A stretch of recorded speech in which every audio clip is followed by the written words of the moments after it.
She sold my house for her wedding, but I sold her dreams instead. I was lying in a hospital bed when my daughter called, cheerful and smug. "Mum, I'm getting married, so..." I sold the house and the car to pay for it. She thought I'd cry, but I laughed because she had no idea what she'd just done. Let's rewind a bit. I'm 72. Widow. Retired history professor.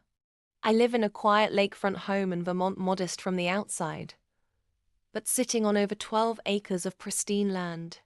My late husband bought it decades ago for $90,000. It's now worth over $3.7 million. My only daughter, Grace, is what some call spoiled with a superiority complex. She visits only when she needs something. So when she called and chirped, "I'm getting married in Italy," I sold the house and your vintage car for it. I stayed silent for a beat, then chuckled. "Oh, honey, bless your heart," I said. "You really thought you could sell what isn't yours." You see, what Grace didn't know was that 3 years ago, I transferred the house and all assets into a living trust, placing full ownership in the hands of my estate lawyer. Nothing, absolutely nothing, could be sold without my consent. But I let her believe the lie. Fast forward to a month later. Grace flew to Lake Como with her fiancé, a man as materialistic as she is. They planned the wedding of the century. Helicopter entrance, a rented chateau, $30,000 floral arches. The payment she made was from a shady private buyer who thought the house sale was legit. When it was time to transfer ownership, boom, deal cancelled, buyer furious, wedding vendors unpaid, private jet grounded. Then came the icing on the ruined wedding cake. Just as Grace was walking down the aisle in her $15,000 gown, she was served in front of everyone.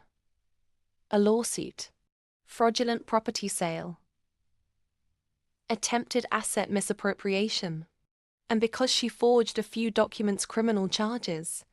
I wasn't even there. I just watched the chaos unfold from my cozy hospital bed, sipping chamomile tea and humming Ave Maria. The wedding was cancelled. Her fiancé vanished, and I got my lawyer to send one final message. The house remains untouched, the car's still in the garage. You, however, will need a good lawyer, not a wedding planner. Turns out, this wasn't the first time she'd done something like this. A deeper investigation revealed she'd previously forged my signature to siphon off funds from my pension over the years, thinking I was too old to notice. Now, she's facing federal charges and is being cut off permanently. My will has since been updated. Every penny now goes to a women's shelter I helped found in Boston. Not a dime to Grace. Love stories where karma arrives early and in heels. Hit subscribe to my channel for more jaw-dropping revenge tales and epic justice served cold.